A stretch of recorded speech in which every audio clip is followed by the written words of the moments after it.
ஏன்னா மூடி சுற்றினாலும் சுற்றிடும். இதை எடுத்து அப்படி ஊற்றுவாங்க பாருங்க, தூக்கி தான் ஊற்றுவான் நம்மால். அது வந்து சாரக்க மிக்ஸ் ஆகிருக்காங்க. இதை ஊற்றிட்டு 3 சொட்டை எடுத்து இப்படி பூமியில் விடுறாங்க. இவங்க விடுற சொட்டில் தானே பூமி சுற்றிக்கிட்டு இருக்குது. அப்போ அடிக்கும் போது ஒரு சுண்டு சுட்டுவாங்க.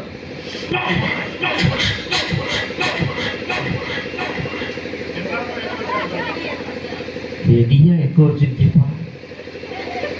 நெடியா அடிச்சு விட்டு ஒரு வாட்டு வரைக்கும் கரெக்டாக இருக்கும். 1.5 வாட்டு போச்சுன்னா அண்ணன் டேபிள் தலையிடுவார். சுத்தமாக இருக்கும்.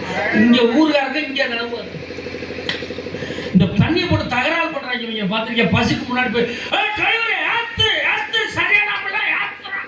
போலீஸ்காரன் வந்து வழங்க சார்ந்து ஒதுங்கிடுறாங்க. அது எப்படி தான் தெரியுதுன்னு தெரியும்.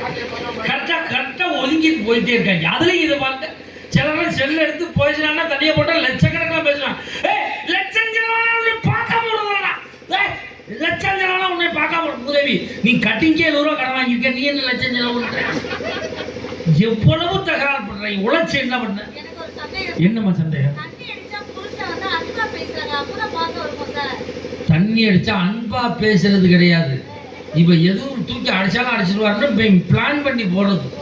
அதுலயும் சிலர்லாம் சொல்லுவாங்க, மாப்பிள்ளை வாட தெரியாம இருக்கணும்னா கிரேன் பாக்கு போடு, பாஸ் பாக்கு போடு.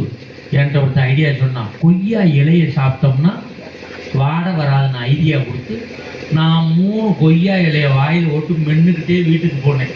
அவ ஏன் லேட்டுன்னா, கொய்யா இலை நாக்கோட பின்னிட்டு அட்டி அதனால அப்படி சொல்றாங்கன்னா ஐடியாலாம் யாரும் இதை செய்யாதீங்க. வாழ்க்கை இன்னைக்கு அவ்வளவு சிக்கல்ல போய்கிட்டு இருக்கு.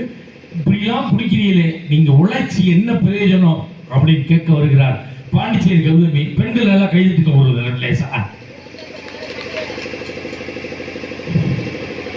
போய் பைப்பில் வெளியிட்டோமா?